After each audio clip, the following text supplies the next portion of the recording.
Hello, welcome to the monthly lecture series of the National Capital Area Skeptics.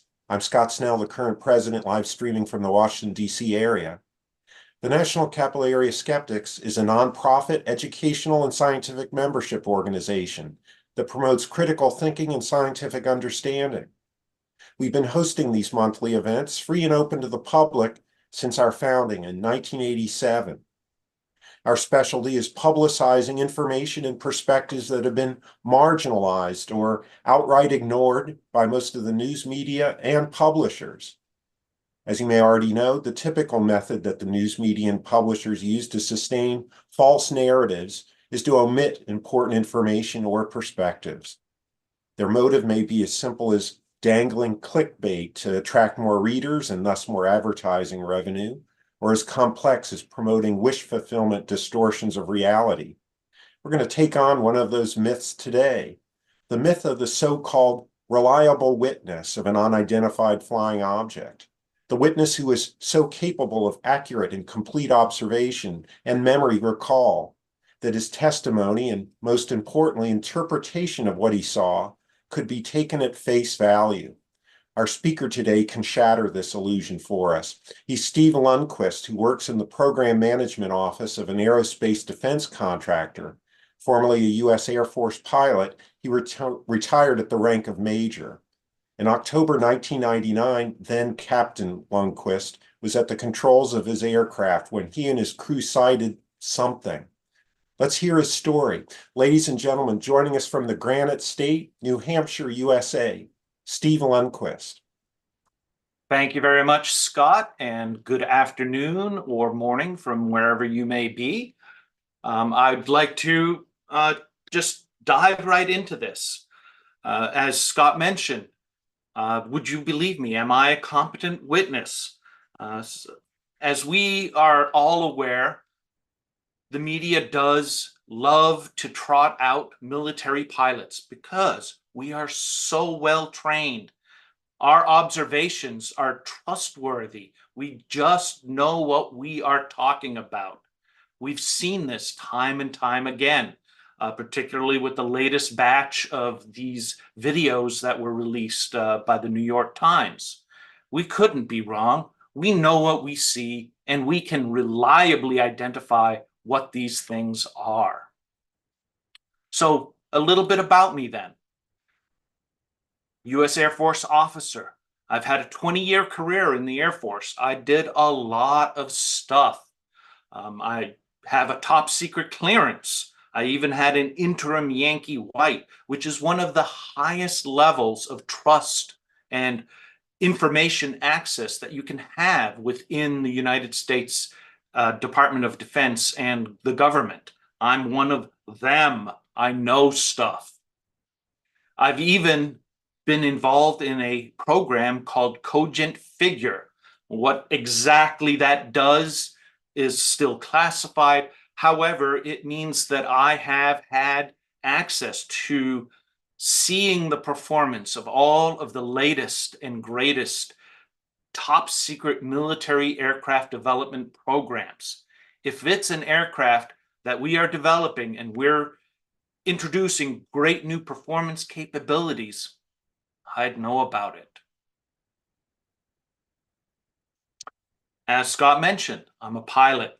I was an instructor and evaluator on 2 different Air Force airframes.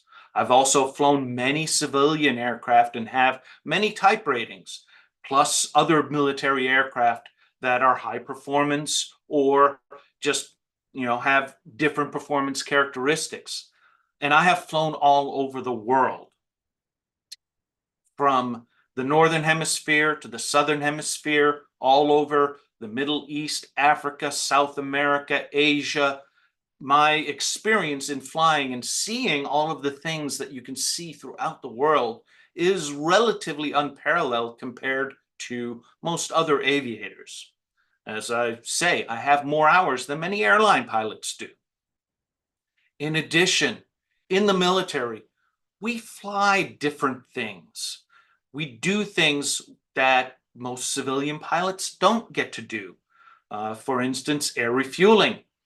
there is a clearance that the controllers give us that says, all right, guys, you guys are flying your airplanes too close together.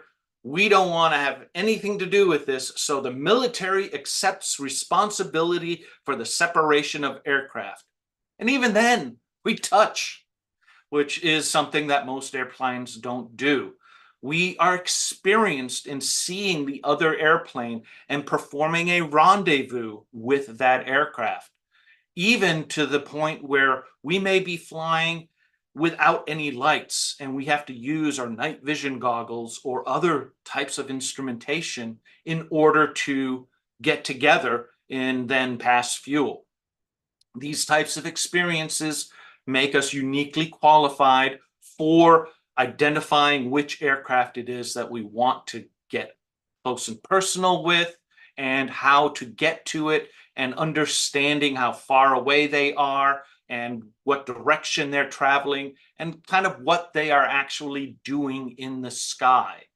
We not only use our eyes, but we may use special equipment like the NVGs or our radar or other pieces of equipment that are common on military aircraft. In addition to being a pilot, there's certain types of expertise that comes with being a pilot. Meteorology is one particular aspect of that. We take courses on all of the various things that we can see in the sky from the point of view of weather formations, clouds, etc., or other things that go along with that. We are given verbal and written exams. We have to know this stuff in order to effectively perform our missions and be safe in the skies and not have issues. In addition to having these annual verbal and written exams, we also get daily briefings on what's going on in the sky. Again, what are the conditions that we are going to be flying in? We need to know that. I also have certain hobbies that I feel would give me yet additional expertise. As a student in both high school and in college, and throughout my life, I have absolutely loved and enjoyed taking astronomy courses. I consider myself an amateur astronomer. I know what I'm looking at when I look up in the sky. I take my telescope out and make it a point to observe astronomical events. I also understand physics. It is another area that I not only took a lot of courses in, but again, I've continued with my self-education and really gotten to know a lot of people involved in physics, as well as knowing many physics, related individuals who can advise me on things that I may have questions about. I also like to point out that I'm a graduate of Rensselaer Polytechnic Institute.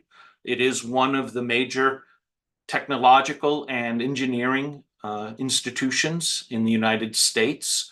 So I'm not just some guy who has no knowledge or experience in these areas. These are things that I should know about. I observe these things. I look at these things all the time. So, what was I doing? Well, as Scott mentioned, in 1999, I was flying a mission. We were traveling from Egypt to Saudi Arabia. It was a really early morning flight. One of those Oh Dark 30 shows. And we were just flying along and we saw something. Based on our expertise, we figured it was about 45 miles ahead of us. And now, why would we say that distance? Well, we couldn't paint anything on radar. The radar on the aircraft I was flying once you get outside of about 30 miles, it's really, really hard to reliably paint anything. But, inside of that distance, we can paint aircraft amazingly well. It's a really powerful radar, throws out a lot of energy. Even on refueling with a B-2, we've been able to skin paint a B-2 from above, which is normally not where they're as stealthy as they would be from below. And based on the brightness of the object, we figured, okay, it's a pretty big object, I'm guessing, if it's 45 or greater than 30 miles ahead from us.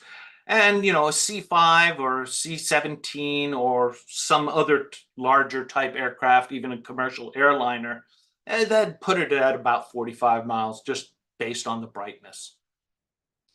And the reason it caught our attention is that it wasn't moving in our windscreen. One of the truisms of aviation is if you see a light in your windscreen and it's not moving, you're either following it directly or you're on a collision course. At first, the initial worry is, whoops, is this guy heading straight at us? That would be a bad day in aviation. But as it wasn't changing much, we figured, oh, we're following them. At first, we didn't think much about it once we assessed the situation and figured it's no real danger to us. But as we looked at it, we realized, wait a second, it has changed a little bit in our windscreen. It's climbed. And this is one of those times where you get to use math. When those algebra teachers told you that, you'd be using this sometime, well, Mr. Garfield was vindicated. I had to use trigonometry, and we figured out, based on its distance, how it was in our windscreen in relation to the horizon and stuff, that it was impossibly high. We were flying around in the mid-30s in altitude, 30,000 feet or so. And we figured, based on our math, that this large aircraft was somewhere in the order of 60 or 70,000 feet. Now, if you don't know much about military aircraft, they don't generally get that high unless it is a specific type of aircraft like the SR-71 or the U-2, which aren't that big compared to a C-5. I don't know about you. I'm not aware of any large military aircraft that are going to get to that altitude. As a matter of fact, the more we watched it, the higher it was getting, and we were just blown away. And we started wondering what on earth this could be. At that time, we also kind of went, wait a second, we haven't heard much from the AWACS guys or any of the controllers. Kind of quiet. What could be going on here? Is this something that's flying that we're totally unaware of?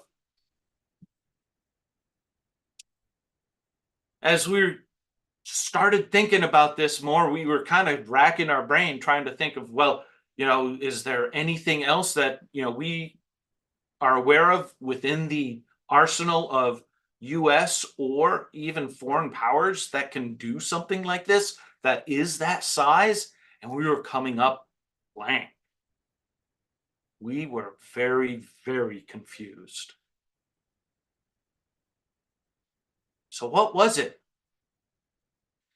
If I had told you, look, we saw an aircraft that did things that no human designed object could possibly do, it must have been just an unbelievable piece of engineering and technology that did these things. And I realize when you say UFO, people say, well, it is unidentified, it is flying, and it is an object.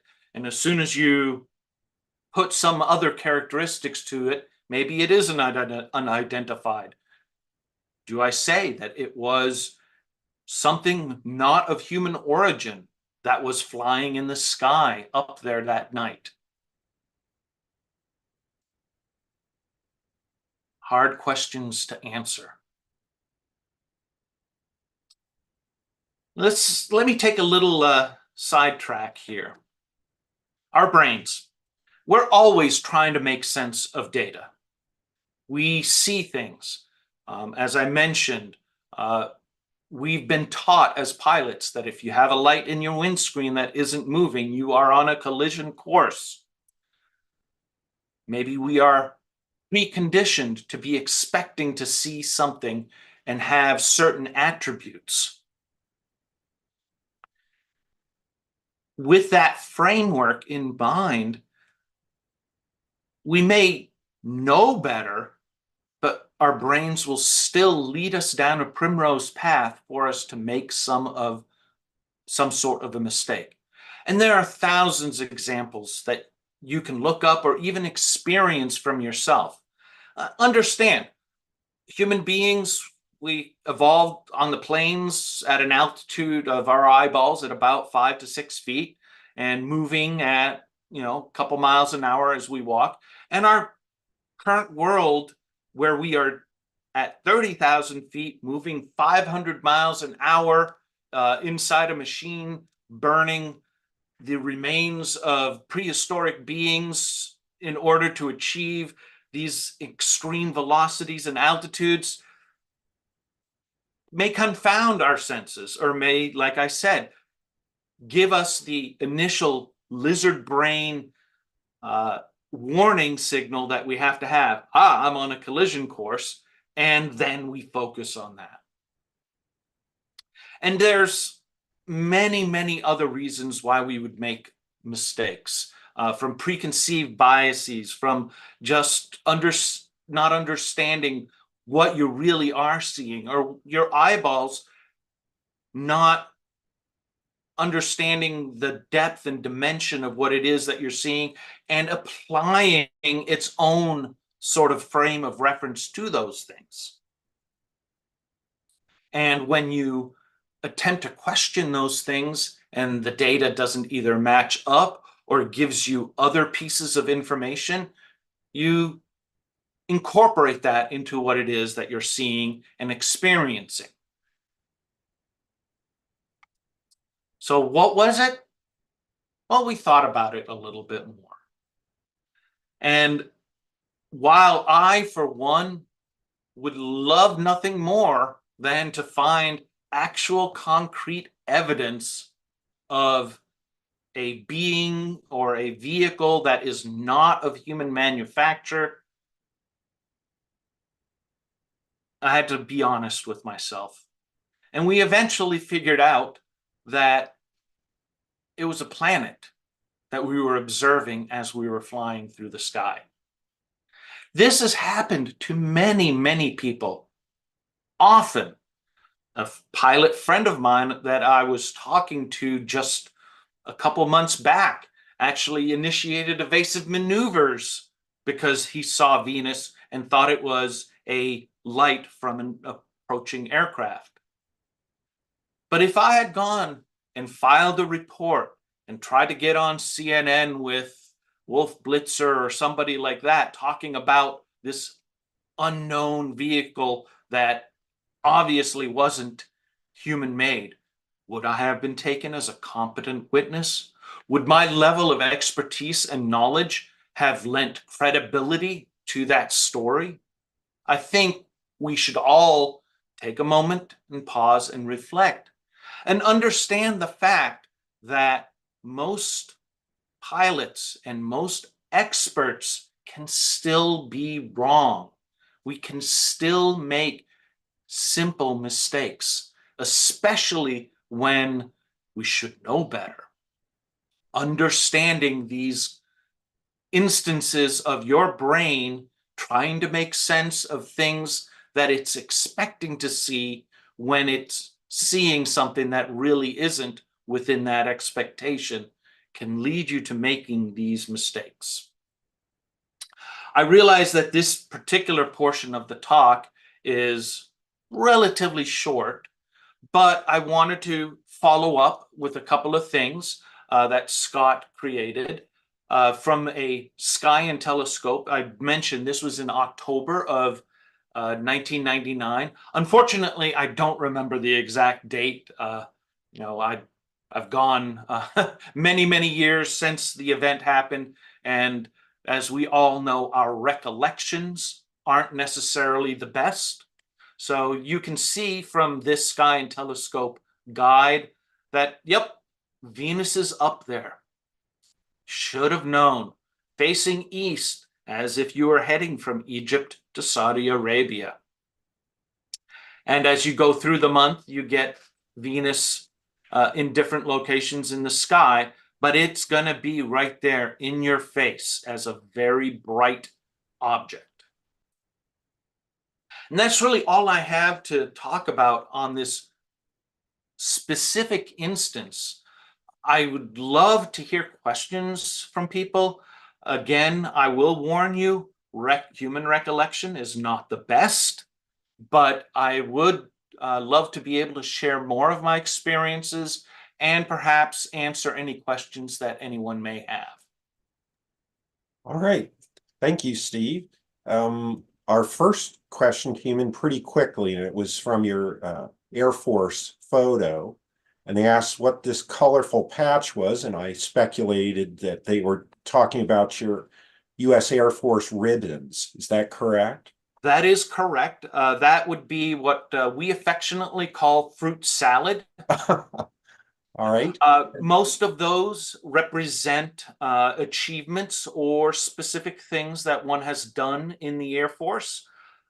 There's a couple of medals on there for, they call them the Aerial Achievement Medal and the Air Medal, that give recognition to specific types of missions that you may have flown, to include combat missions and combat support missions. Several of them are for being in certain operations, having been assigned to NATO and other types of things like that. And then there's also the badges, one of them being the pilot badge. And in my Air Force career, I had the opportunity to work in what's known as acquisitions, where we basically find cool new technology, and the Air Force buys it in order to break things or execute their missions. Part of the jobs that I did work on was with directed energy weapons and that sort of thing. I assume that some of these ribbons are higher esteemed than others, where it's like, oh, you were in a particular theater or perhaps even a particular battle or something like that. I don't know if that actually happened during your career. And that another way of assessing your accomplishments is essentially the surface area covered by these colorful. Is that correct? If it were to be like, yes, they are to be worn in a specific order of precedence. The Meritorious Service Medal is the highest one I have. The next one is the Air Medal, and they go down from there. Many of them have what's known as devices on them, oak leaf clusters indicating multiple awards of that device, or bronze stars on the device, which is different than the Bronze Star Medal, that also indicate multiple awards of that particular device. Regarding your sighting of Venus, Beth in Washington, D.C. asks whether a light pollution would have affected this. So I assume you were flying over relatively or extremely dark terrain. Absolutely. And so you saw a very dark sky. Was twilight involved, pre-dawn? It was before dawn, but I would say that, you know, when we initially saw it, it was, you know, very bright and against a very dark background. As the Earth rotated and the sun was starting to create a little bit more light, then you know, we were starting to get that.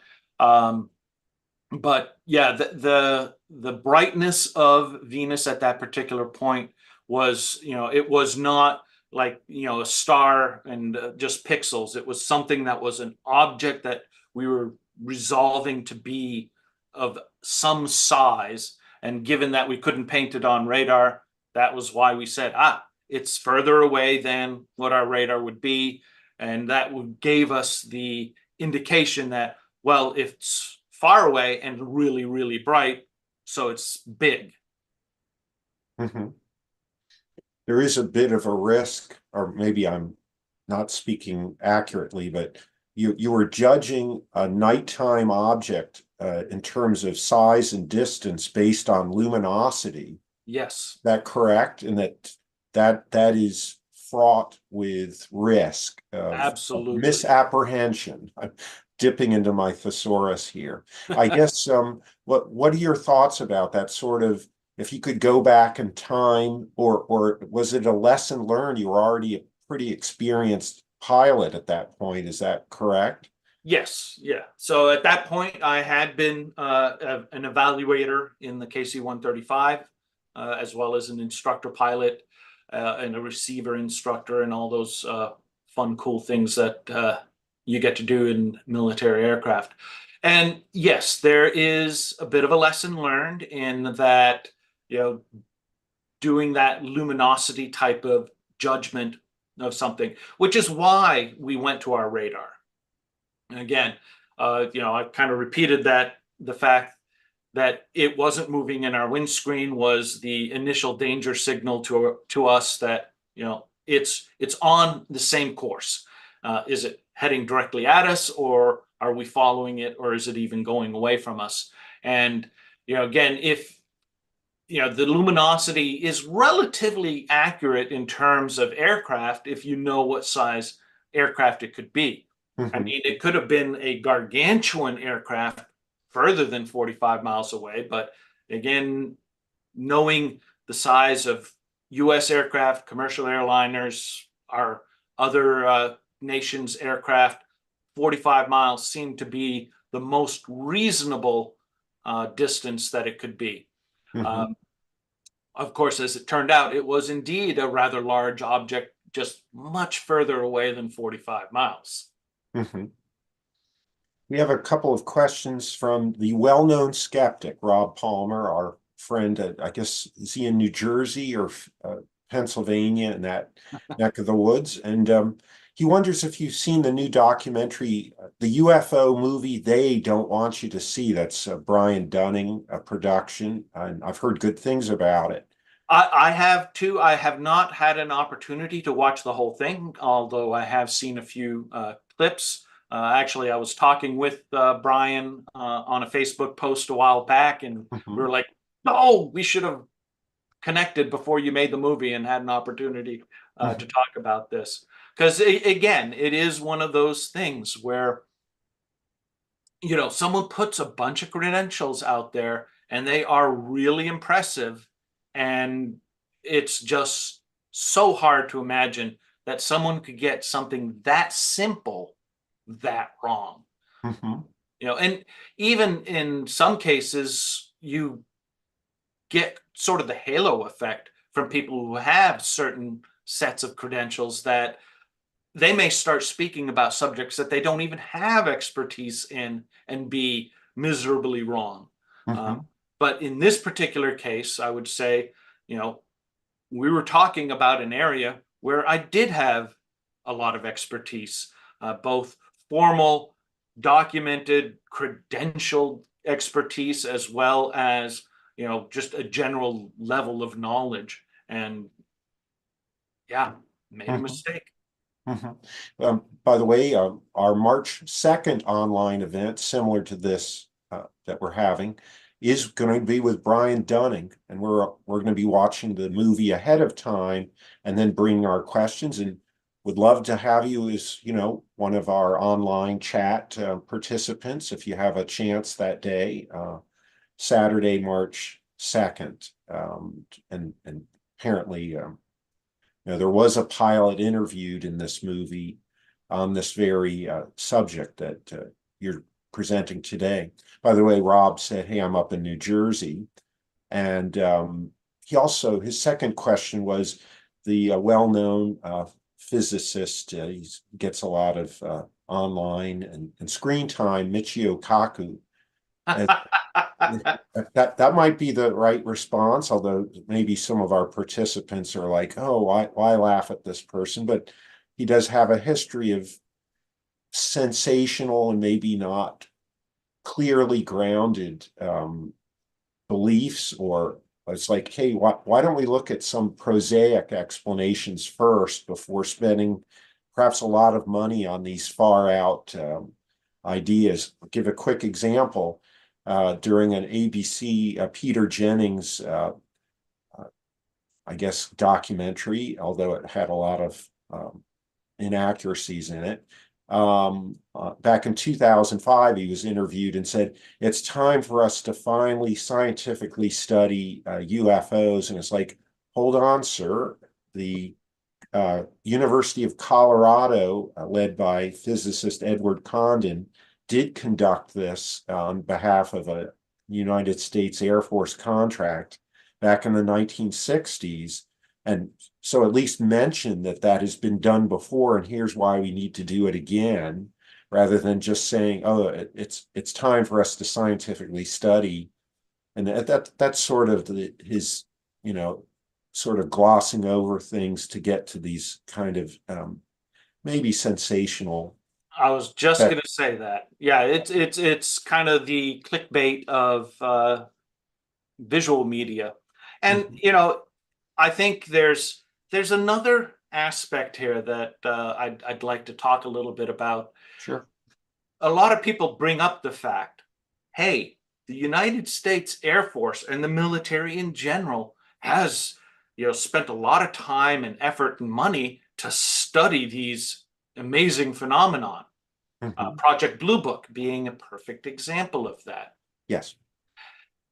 Unfortunately, people are going to the extreme of, where they're hunting for LGM, little green men, and not understanding that in terms of national security, the military will be particularly interested in things in the sky that they may not know what they are and have penetrated our airspace without setting off all of our alarms.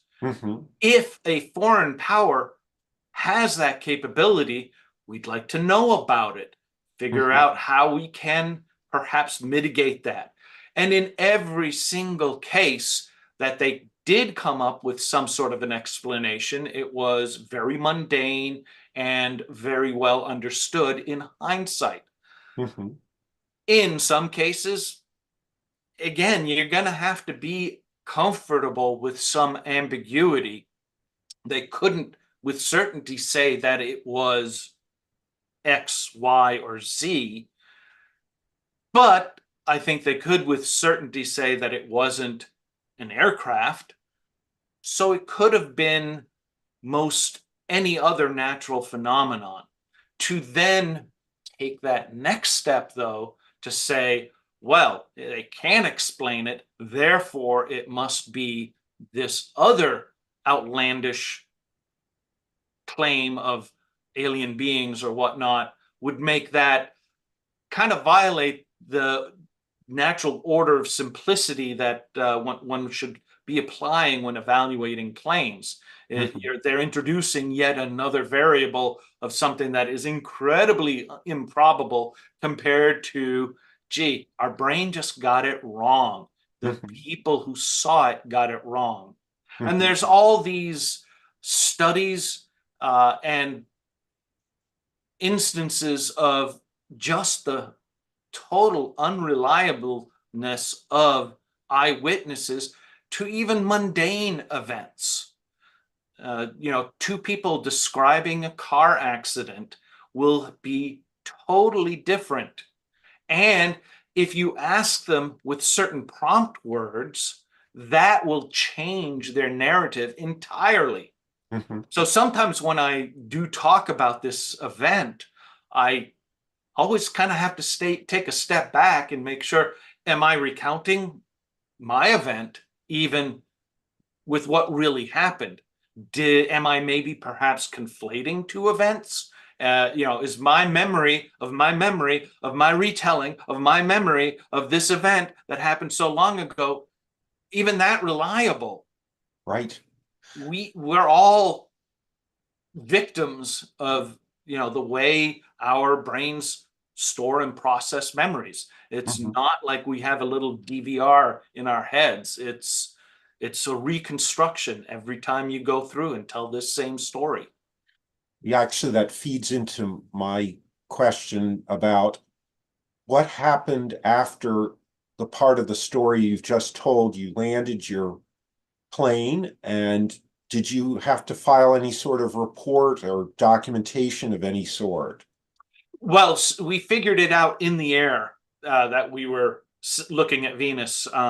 One of the things that the KC-135 has is a periscope, of all things, that navigators would use. Now, we didn't have a navigator on board. It was a Pacer Craig variant of the 135 without the navigator, but Mhm. the boom operator knows how to use the uh, periscope. And he popped it in and sighted on the object and realized that, wait a second, there is a crescent shape to it. I think we might be looking at something else, and realized that, oh yeah, it's a celestial object that is Venus, and we all kind of went, oh. So when we landed, we did have a few. We were in Saudi, so we couldn't sit around the post-mission bar and have a drink and laugh about it. But we did go to the chow hall, and we told a few folks, "Yeah, dude, you wouldn't believe what we did today." Mhm. Yeah, since you'd already solved the mystery, there was zero chance of ridicule, I would think. Yes, And yes. And it actually led to several discussions of other people saying, "Oh yeah, I did something similar at one time or another Mhm. as well." Did it feed into lessons learned? For instance, if we were to visit uh, a pre-flight, um, what I'm sorry, what do they call that? A pre-flight check, or when you get together to look at meteorology report and so forth? So yeah, the pre-flight briefing. Briefing, yes, thank you. Yeah. So if we were to go there tonight, for someone leaving Egypt, would they say, "Oh, by the way, beware that Jupiter is up there, and might fool you"? And I happen I don't know. I'm pretty sure Venus is in the morning sky, just like when during your flight. I don't remember offhand, but just to kind of, in addition to meteorology, I guess sort of a celestial briefing as well as meteorology and whatever else that you do. Is that maybe a lessons learned to, hey, let's not get into this ever again. You want to save your resources to handle your ship rather than hey, what is that over there? It's like, oh, it's a planet. You know what I'm saying? You Yeah. guys are so fastidious about your checklists and so forth that it seems almost a fluke that you would miss something like that out of your systematic safety processes and so on. I would say more and more we are getting celestial weather as part of our briefs. In general, it tends to focus more on things like solar flares interfering with equipment and the like. Um, I'm going to have to say I do not recall getting any further briefs about the fact that it's a planet is in the sky. We've had some briefs, where moonlight, of course, is an important factor of certain missions. So, Mhm. that would be part of a brief. I would say it's highly dependent on the individuals as well. Is the weather briefer also a big astronomy nerd, or are they just not, that up on it? Uh, Mhm. Is there but a way to escalate this if it hasn't been already? I mean, I assume maybe you have software, just like on our phones, where people point the phone up and it's like, oh, that's Saturn over there and the star Regulus and so on. Just Uh, this was 1999, so we didn't quite right, have the I'm talking smartphones and about all that good stuff. And here and I've been now. out of Yeah. yeah, and I've been out of the cockpit for several years as Oh, far as military flying. yes. So I honestly couldn't tell you what the current state is for that, but I would assume if I'd had access to my Sky Eye app, I would have probably pulled that up and gone, oh yeah, there's something in the sky right there, and by golly, my Sky Eye app told me what it is. Uh-huh. But again, the more and more awareness people have of what they are seeing in the sky, and being able to correctly identify it, can still be short circuited by that initial danger signal that they're going to input from seeing a spot in the windscreen not moving that looks like it could resolve into an aircraft. That's right. Now, keeping in mind that you saw one object rather than two or more, and one of them would be an aircraft and the other would be Venus. Venus had to be at least one of the objects, right? So Mm-hmm. the fact that you only saw a solitary object indicates that there was no other plane involved with your sighting. And so anyway, it seems like a lesson learned is, hey, let's never have this ever, ever, ever happen again. And it's very simple to brief people on, hey, Mars is quite Yeah. bright near opposition, and Jupiter's always pretty bright, but it's Venus that's the queen of the night sky, except I Yeah. guess for the moon. And And I will say, as we were departing out of Egypt, it was a little bit more of a bare bones base, not full up with the full set. So a lot of our briefings were somewhat self-briefed, and that something we're used to in the type of flying I was doing oh, quite often. But you know, who knows if we'd had a full up U.S. Air Force meteorology station there to give us everything, they may have mentioned, oh, by the way, you'll be given a treat, or in the morning as Venus comes up. uh-huh. And it sounds like you didn't write down, maybe even in a diary. It's all, or at least whenever you're first writing about this, when you put your memory to some sort of record. I guess today is the most recent record, right? It's the Yes. video interview. But you know, if you ever have to look back, it's like, oh yeah, I forgot about such and such, or I misremembered how long it was, or something like that. And in this case, it's all so simple. It's like, oh, it turned out to be Venus, but it it's possible that, as you said, how well are you recalling details, and what maybe you've misremembered, or you know, and we're all just human, and Yep. yeah, But um, I yeah, did give this presentation to a skeptic camp oh many, many yes, years ago, and that was kind of the first thing. And also some friends of mine have given various presentations of strange things in the sky, and then done the decomposition of it, and it kind of triggered the desire to, well, let's get this down, because yes, I've had an experience. I think most people have had experiences where they've seen something and they just don't know what it is. Um, and some may have gone to incorrectly categorizing it, or some may have simply gone, gee, I don't know what that is. And they're comfortable with that ambiguity and moved on with their lives. mhm, But the more we can kind of tell each other about these types of events and share that we can be wrong, that we can misidentify things, and to be open to the idea that the very first thought that we may have had is the incorrect one, and maybe try to drive either towards the truth or accepting that ambiguity. hopefully the more people are going to be willing to just say that, as opposed to, well, I don't know what it is, therefore I must make up some sort of an explanation. Hmm.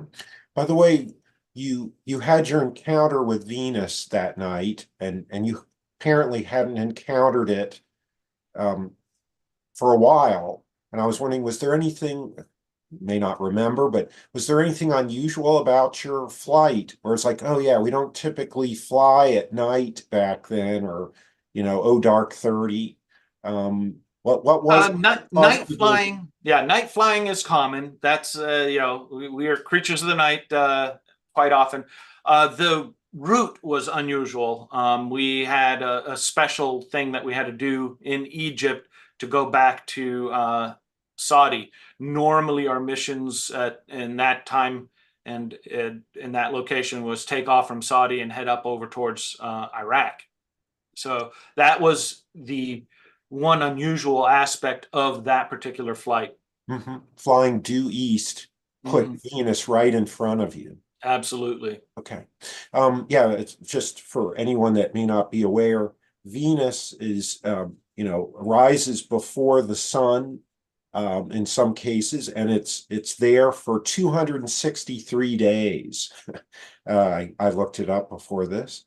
And then, it either goes between Earth and sun or behind the sun, and it comes around and then it sets after the sun in the evening. And again, it's there for 263 days. So you get used to it for a while. And when you first see it, it's like, oh yeah, Venus is back. And you just kind of get your bearings.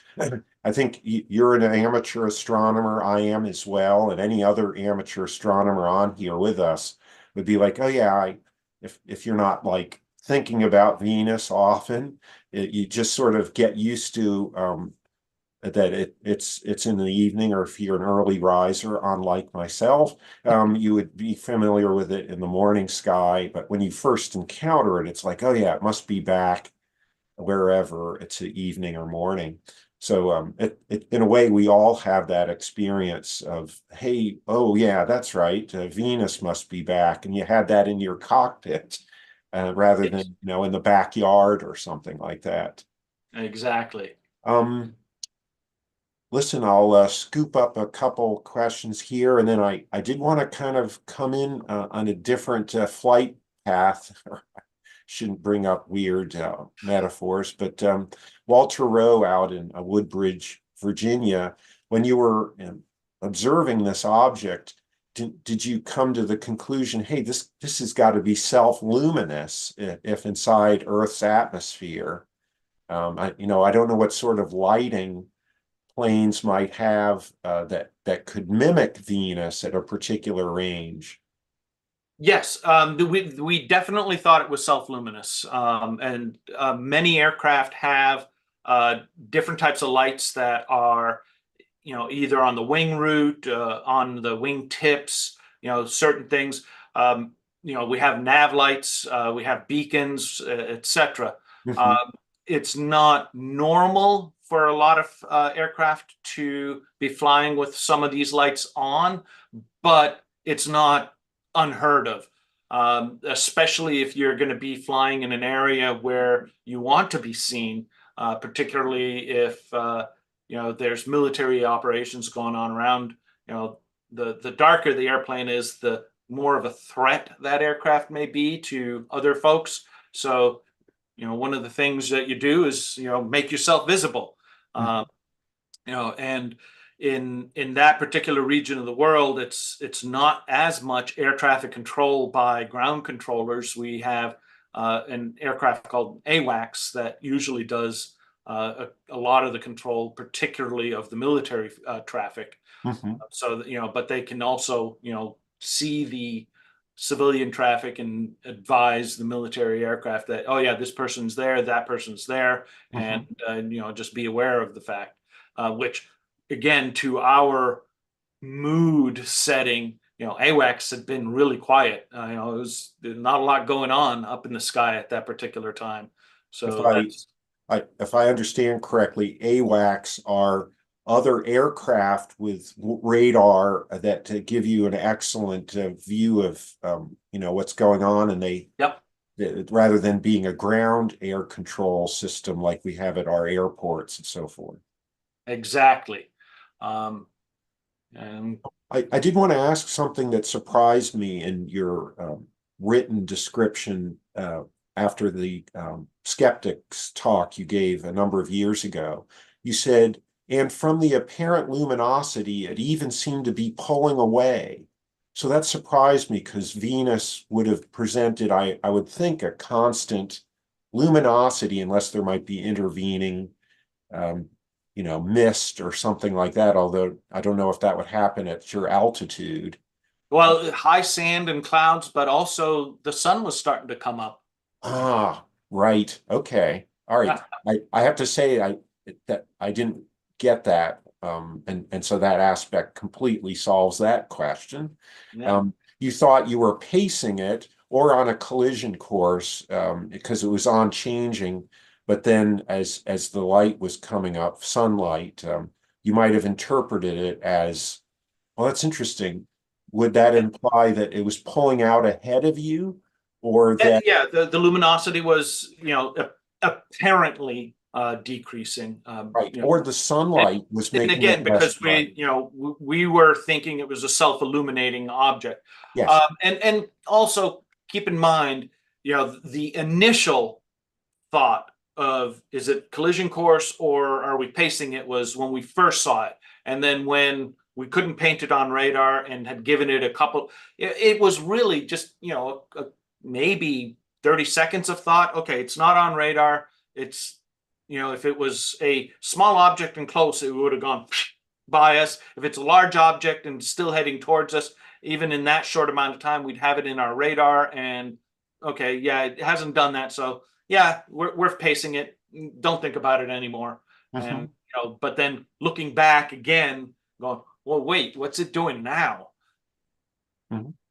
So You've been retired from the Air Force for several years, you said.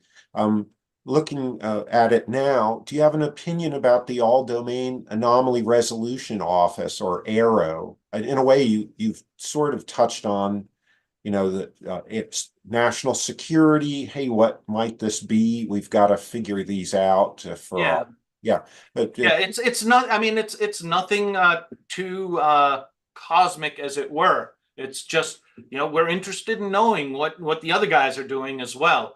I think Carl Sagan even touched on that in Demon Haunted World, where yes. he talked about, this is why the government is interested in these things. They're not really interested in finding aliens or finding the spaceship from another world. They're interested in knowing, what are the Russians doing? What are the Chinese doing? What are whoever else that's out there that may want to find out stuff about our capabilities doing in order to get to us. So, having an office like that is totally reasonable and even expected. Um, Yet, you can make a lot of hay out of that by the fact that it's government, it's military, and they don't always come up with the answer that is satisfying.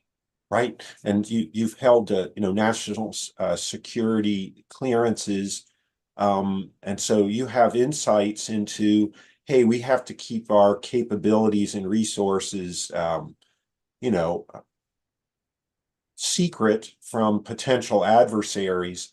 But that is, of course, grist for the conspiracy theorist mill. So Ira Strauss asks, conspiracy theorists see our officials not really as concerned by the real danger than by wanting to cover up and prevent panic and hysteria that aliens are among us, possibly unfriendly.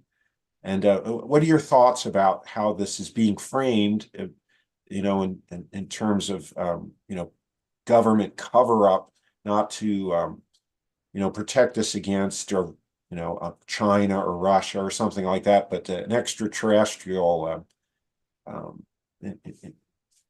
So invasion. lots of different thoughts on that.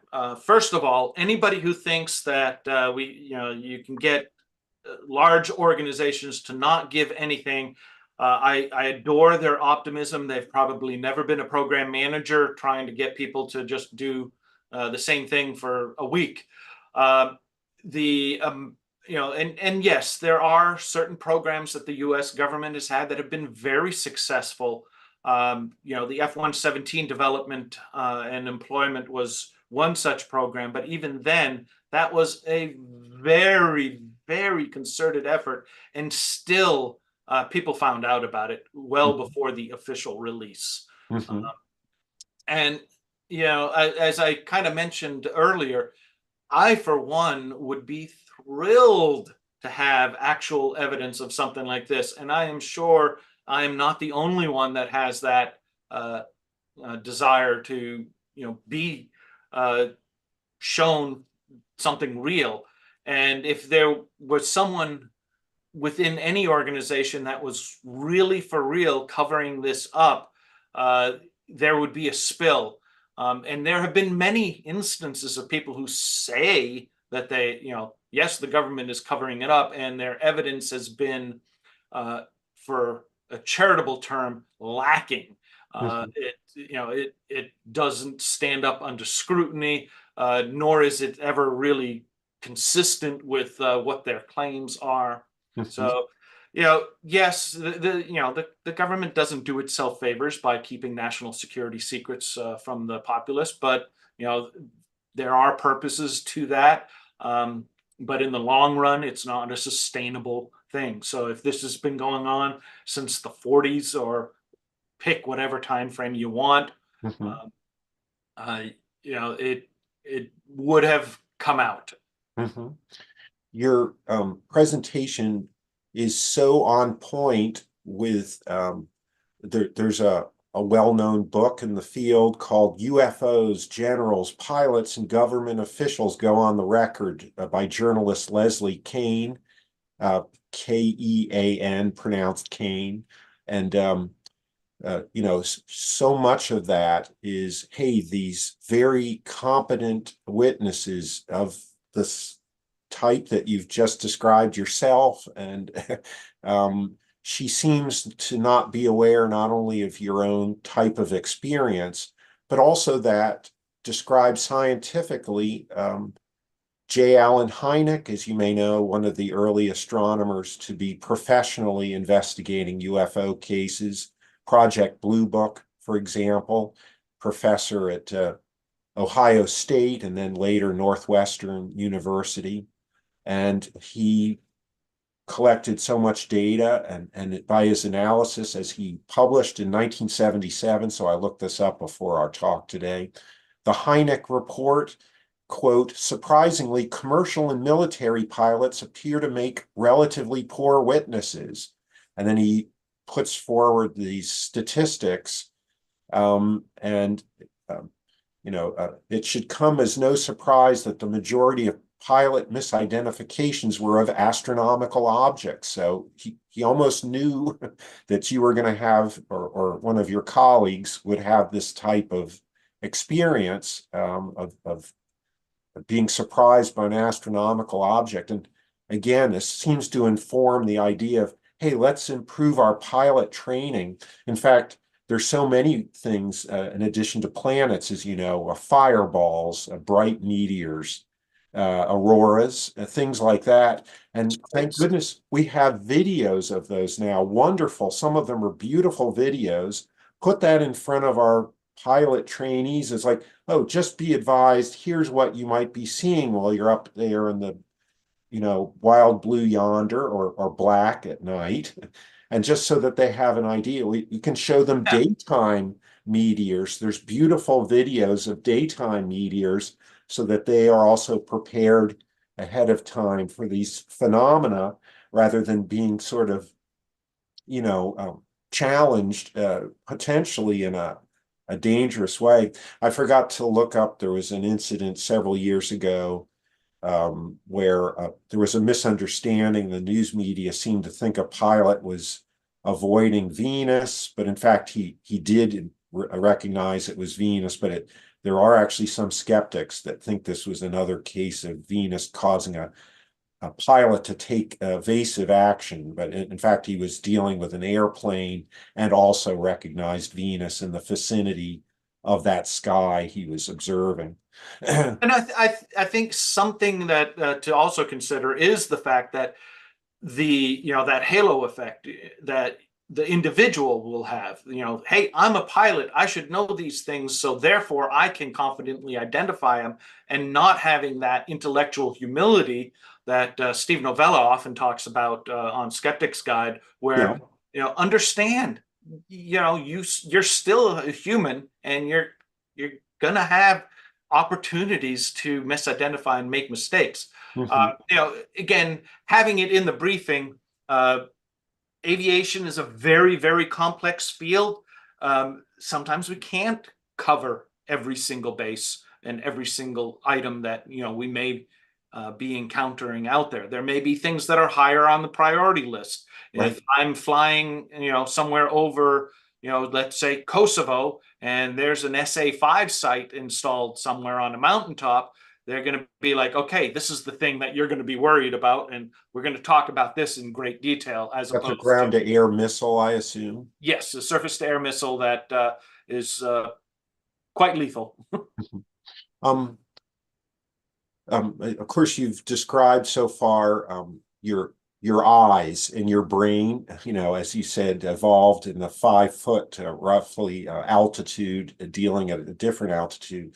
But the very famous Pentagon UFO videos, quote unquote, those involve sensors, cameras, specifically forward-looking infrared cameras. And so if a pilot comes back and says, hey, I don't know what it is I saw, but they have data in addition to their perhaps flawed interpretation and so on, that does sort of change the equation here. Of course, these are fuzzy images, and it's like, have we ruled out prosaic explanations? But my hope is, as a taxpayer, that our aircraft will have better and better optics and better data storage, and that we'll have high quality data of, oh, here's an actually good look at something, and that we'll start solving problems. If in fact there are problems to solve, I do want to emphasize that. Yeah. So I recommend for those particular videos, a fellow by the name of Mick West. Oh, yes. He did a great decomposition of, even though the image on the display was showing something, there were still misinterpretations on the human eyeball looking at that image. Yeah, it's an image. It's on his display, and because of the size and shape, he thought it was close. And where it turned out, and moving really fast, where in actuality it was far away and way down and moving at about 45 miles an hour, like a weather balloon would in an air current. Mm-hmm. So, there's still the human brain aspect in that. It's fortunate that there was hard data like that, so that Mick himself could view it and then look it over and do a thorough decomposition of what it was that was being Yeah. recorded at that point. I'm optimistic that future cases will be even better because hopefully we'll have better optics. Absolutely. I like to echo what other folks have said, in the fact that the fuzziness is the phenomenon. Yes. Because as soon as something gets resolved to something where you can truly identify it, the mystery goes away, and you go, oh, that's what that is, as opposed to leaping to fantastical conclusions based on its poor image quality or whatnot. Mhm. May I respectfully ask you about a different perspective on your presentation today? Sure. You described yourself as, hey, I'm highly trained, experienced. I guess you had over well, I don't know how many flying hours you had at that time, but you certainly got more than 3,000, which is like, oh, that's impressive. Isn't that right? Hmm. And but I would say, wait a minute, stepping back here, you were in fact a competent witness because you and perhaps your crew together figured out what you were seeing. And it was all Absolutely. resolved before you put the airplane down.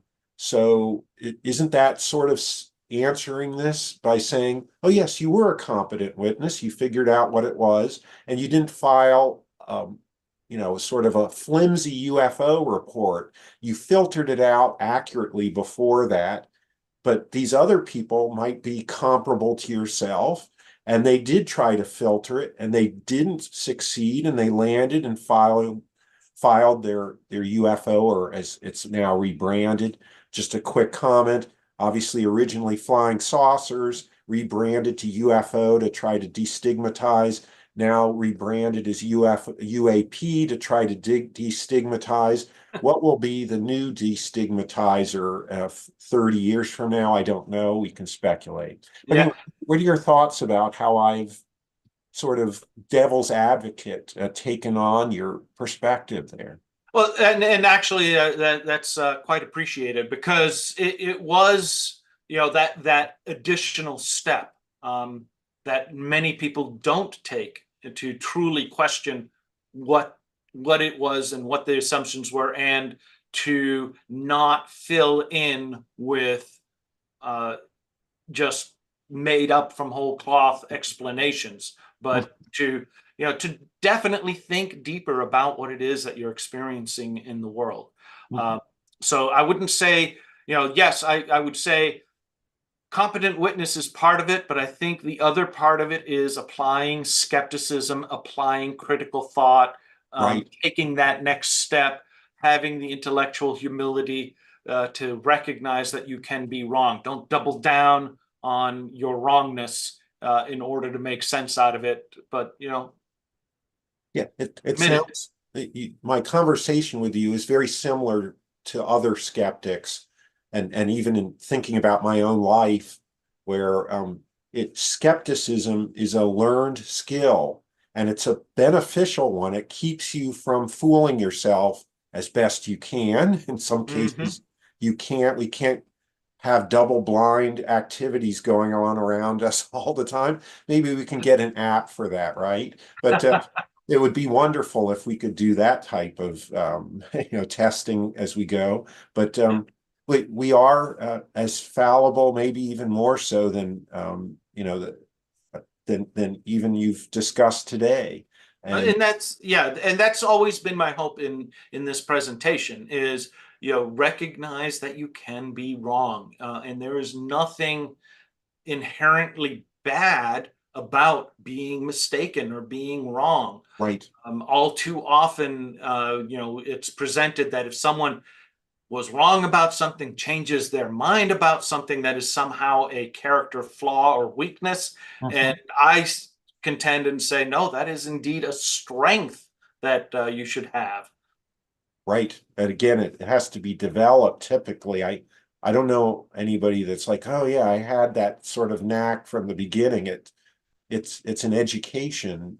Oh yeah, But fortunately, through it's the greats like Carl Sagan yeah, and others that are were James so good Randi, at etc. conveying Yeah. that. Yes. Yeah, Now, I think back about me personally. When I was a teenager, I was incredibly credulous of many, many things, and as you said, you train yourself. You have to learn these sort of things and be exposed to the skeptical mindset and approaching things with some scientific skepticism. mhm. I sort of looked through your bio ahead of time, and I noticed a couple things that sort of plug into skeptics, things that you haven't touched on, if we could briefly. Absolutely. Um, uh, as some people know, maybe many people, before he became president of the United States, before he became governor of Georgia, Jimmy Carter sighted a UFO, actually 55 years ago this month. But the way it sort of plugs into your background is It involves Eglin Air Force Base in Florida. So you were stationed there for a while, is that right? That is correct. I did 2 tours there, and I like to joke I'm one of the few people that has been non-volunteered to Eglin Air Force Base by the Air Force. I had it nowhere on my preference sheet because I thought I was going to end up at Wright Pat or Scott or Tinker or someplace, and they sent me to Eglin. I was like, oh, beach, awesome. Huh, all right. Are you familiar with how Eglin connects with the Carter UFO? Actually, no, I'm not that familiar with that particular story. So I'll tell you very quickly. Um, it turns out that uh, it back in the late 60s, there was an Air Force sponsored project that studied the upper atmosphere using releases of glowing chemical clouds, and it was delivered by rockets launched from Eglin Air Force Base rocket range there. And these clouds were visible, just after sunset, so the sky's still, twilight, and these colorful clouds. I didn't see these, but I've seen similar ones launched from a base called the Wallops Flight Facility on the eastern shore of Virginia. Well, in any case, Carter and some other people with him saw this, and he didn't report it at the time, but it came up in something years later, and so he filed his UFO report years later, and he misremembered some of the details. Anyway, the well-known UFO skeptic Robert Schaefer investigated this back in the 80s, and was able to determine the genuine date of the sighting, and found that the planet Venus was in that part of the sky. And so that seemed to settle it. And it was actually turned out to be a cautionary tale for skeptics, because essentially skeptics stopped researching once a plausible explanation was found. Essentially, Carter didn't report seeing two objects. He saw one, so it must have been Venus. That's usually an excellent type of reasoning. In fact, as we discussed earlier in this talk, right? You saw only one object, and it was in the direction of Venus. Therefore, it had to be Venus, unless there's some intervening cloud or something, but that's not likely. So anyway, that was the end of the story until several years ago. In fact, I think it was on Steve Novella's show, Skeptic's Guide to the Universe, where one of the listeners was one of the scientists on the project. In fact, I think he was the lead. And so he's like, hey, we would have had this happening at that date and time. And sure enough, everything fit together. In fact, contemporary newspaper articles indicated, oh, people in Georgia, South Carolina had witnessed this in addition to Carter. So everything fit together. In fact, obviously much better. And then the mystery was, oh, Carter didn't report seeing two things. He didn't see Venus plus this cloud, which it definitely was. And, it was years later, he was thinking about it. It was like, this is a US Naval Academy grad. He almost certainly recognized Venus and didn't store it in his memory as remarkable. So yeah. anyway, it all fit together, and it was a good cautionary tale for skeptics. And of course, Schaefer accepted this finding, superseding his earlier one because of the data. You follow the data honestly, humbly, as you described, when the better results are available. So anyway, it was that sort of plugged into your history as well because of Oh yeah. and then I had another one. I'm thinking about this too much, but bear with me. And that is, you were a pilot of KC-135, these refueling tankers. And I don't know if you're aware that those figure in a Bermuda Triangle incident. And I guess I'm supposed to cue some, scary music, and Vincent Price. I can't imitate him. Dan Aykroyd does an excellent Vincent Price, but unavailable at the moment. Anyway, are you familiar with that case? I remember hearing about it, but that I'm not able to pull the details from my All brain. right, But it's just in the trivia contest. But anyway, what happened was two of the collided over the water, and the way it was distorted in the Bermuda Triangle myth by unscrupulous authors is that, hey, they found wreckage, but then they found more wreckage hundreds some miles away. How could that be? And of course, then the speculation is what brought the first plane down and then brought the other plane down. And, I guess, and without a radio alert, right? So it's like, oh, if there had been damage to one that caused one to go down immediately, a collision, and the other was able to limp along, why couldn't they radio for help? And the idea is that maybe a UFO got them.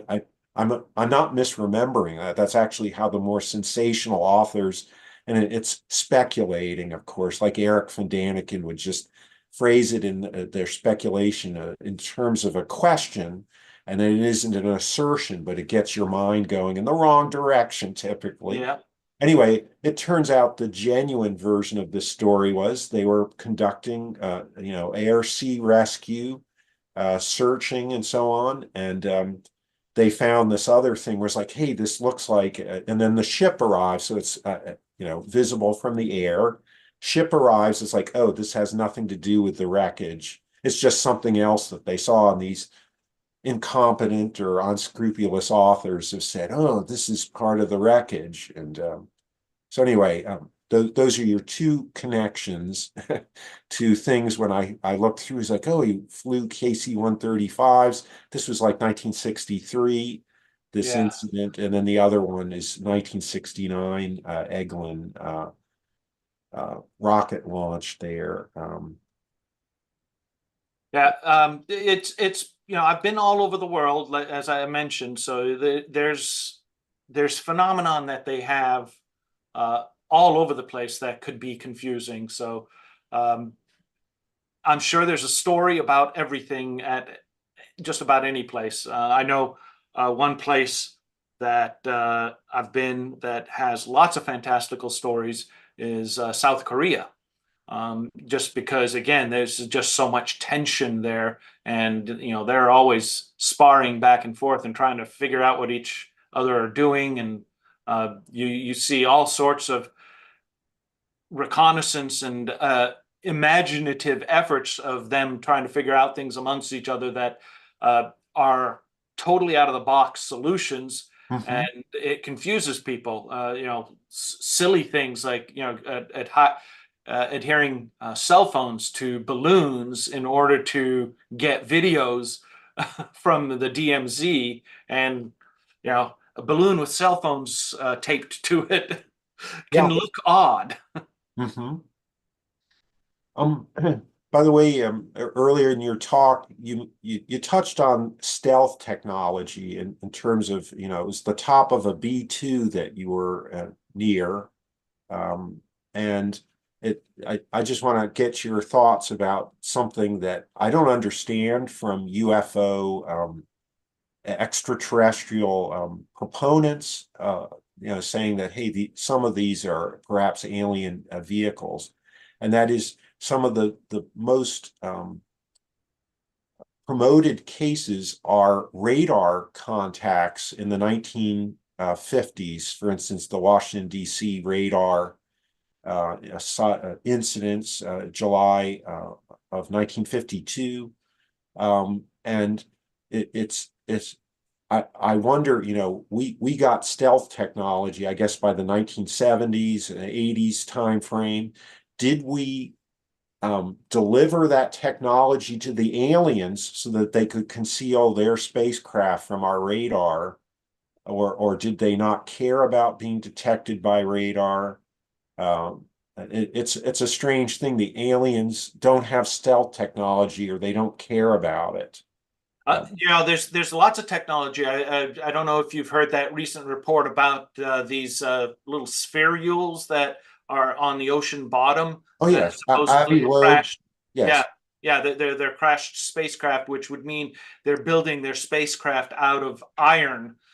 So, who knows what sort of technology that they've got going on there, but it does not seem to be consistent with interstellar travel and matched with our technology. So, Yeah. Yeah. who knows? Right, right. It's impossible to second guess an alien. I have trouble with human intelligence, much less alien intelligence.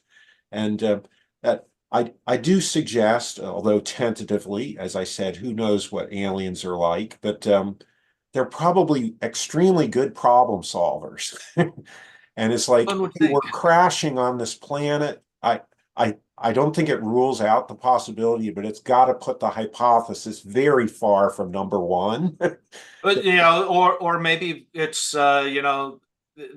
it's the redneck version of aliens that are Right. harassing They're, they're, primitive beings. they're, Uh, they're exploiting the superb problem solving of their society, but they're dysfunctional within that society. I see what you're saying. They're sort of low performing citizens or outcasts or something, yeah. adolescents. I don't know, but anyway, it does seem to me strange that these wonderful problem solvers are having so much difficulty. Yeah, and crashing. It does boggle the mind. Yeah. Um, Either that or Earth is such a popular tourist destination that it's just a matter of numbers. There's trillions of them visiting here, and they just have an accident every once in a while, and that's how we find them. that could be. I think forgive my open speculation here, and I want to make it very clear that it's purely speculation. But I think one possibility to the Fermi paradox of, hey, why aren't aliens visible to us for in such an old universe that aren't wouldn't they be here and so on, is that they may be among us and are superb problem solvers, and they've completely concealed themselves from us. So none of these cases have anything to do with aliens. And they may have incredible remote sensing. So they have something in the outer part of our solar system or even farther away, beyond the Oort cloud. And we know nothing about this, and they're studying us because we might be of interest or part of a survey or something like that. But that humanity is not perceiving these beings at all. Maybe nanotechnology, maybe the rooms here. By the way, you're on the bridge, apparently, of the Star Trek Next Generation Enterprise, just in case anybody is like, hey, what is this in the background? And I'm here in my room, and maybe we're surrounded by nanosensors that are on the I, lepton level. But I Yeah, want to well, emphasize one of my normal things that I like to say is, particularly, when people think I'm just a grumpy skeptic that doesn't believe in anything, is, I say everything that we know about physics, chemistry, astronomy, biology, etc., makes me quite confident that yes, something is out there. To what level of intelligence and sophistication, not sure. However, everything that we know about physics and astronomy and biology, etc., makes it quite certain that none of it has actually been here. I as much as I would love a Star Trek future where we're zipping from planet to planet, the size of space oh, yeah. is beyond human comprehension. Yeah. And to think that anybody has even stumbled upon us is just Ooh, I might sort of respectfully disagree. We're right now, our primitive selves are doing wonderful, as you know, surveys of exoplanets, so planets yes. orbiting other stars. I think the fact that we don't see them in our skies, I don't think there's any genuine evidence of that, is that they're just very good at concealing themselves, or they're not here. That's Yeah. obviously Yeah, I would lean towards that they're probably not here simply right. because the logistics of attempting to move from one star system to another are just not worth the expenditures. Maybe. That said, there's the things that I foresee coming in the near future would be indirect evidence, James Webb. And, again, we are limited somewhat by our own instrumentation. Inverse square law is a bitch. Yep. It makes our civilization virtually undetectable beyond our own solar system simply because of the way omnidirectional waves behave. They talk about the fact that our radio waves have been going out there now for 60 odd years and Yes. more 80, but the size of a telescope that would be required to actually detect and make any sense of it would be as large as our entire solar system. So Yep. uh, It does. It does look like, when we look out into the galaxy, we don't see any unambiguously, construction projects by super civilizations. So that should inform our priorities here in terms of hypothesis prioritization as well. It's like it does look empty out there, or at least they use different methods, with small footprints. But anyway, listen, Steve, I've had you on for so long and I've loved every minute, and I hope you have as well and borne with me. But before we part ways, I did want to ask you, as we talked about briefly beforehand, April 8th, 2024, I want to make sure everybody who's listening in or looking in later on the video has a plan in place. And why don't you tell us about your thoughts? You're going to be sort of up in that neighborhood, but maybe the clouds could be an issue. Absolutely. So as Scott mentioned, I'm in New Hampshire. April is not necessarily well known for always having clear skies like folks down in Texas may have. So my plan is that I will be here in the local area. And if the weather is good, we're going to scoot on over a little bit to the west to get totality. If the weather is not cooperating, I do have on backup an aircraft that I'm going to load the family in, and we're going to try to get above the clouds and observe the totality that way. Cool. Now, are there any sort of, as a pilot, are there situations where it's like, oh my God, I can't stay high enough up to stay, are you going to have to sort of, fly up briefly and then down, as sort of an undulating, I hope not. I mean, if the cloud cover is that severe, flying may not necessarily be safe. We're talking cumulus type clouds. Mostly I'd be worried about kind of those low level clouds that pretty much cover everything from 4,000 feet to 10,000 feet or so. And I can just get to a comfortable cruising altitude, engage the autopilot, and hopefully maintain VFR on top in order to go look at what Mother Nature is providing to us. Visual flight rules, I Yes. assume. Yes. Do you have any concern that many others will have a similar plan and shall have a rather crowded sky? Big sky theory, and I'll be squawking, so ATC will hopefully be able to keep me clear of any potential conflicts. And nowadays we have wonderful instrumentation like TCAS and the such, which tells you where other airplanes are and alerts you to that traffic. Collision avoidance system. I'm dipping into my fragmentary knowledge. Yes. Yes. Threat collision and avoidance system. Oh, okay. And squawking means you're on your radio talking to air traffic control. Yes. Well, squawk actually is a IFF, identify friend or foe, or a transponder that is continuously just sending out a 4-digit number that they've assigned to you so that they know which airplane is who. Uh-huh.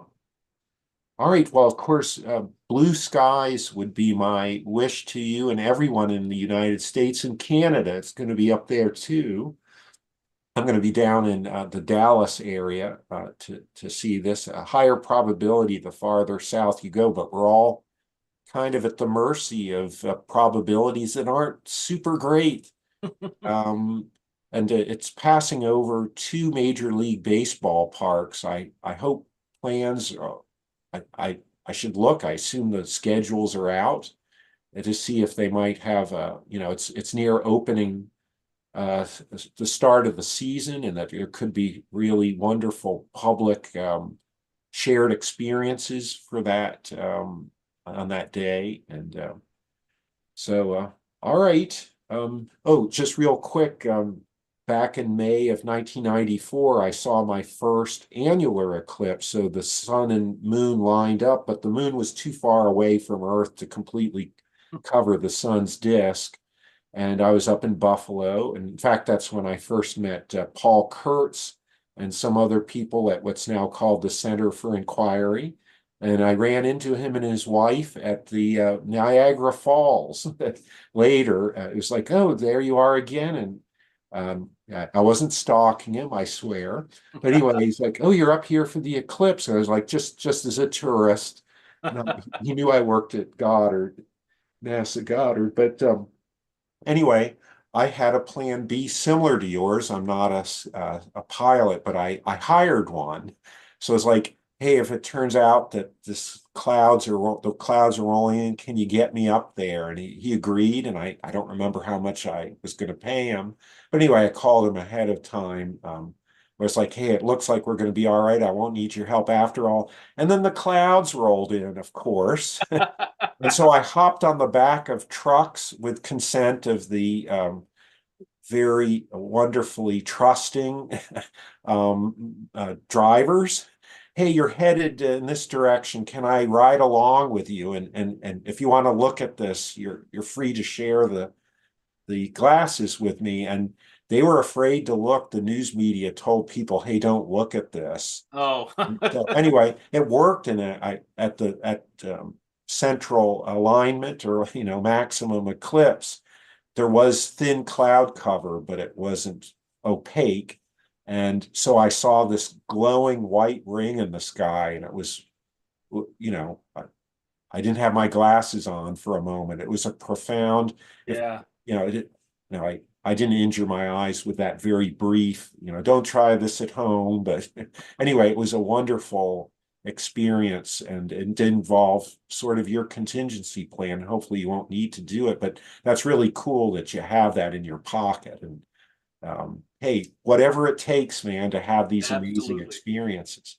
Steve, thank you so much.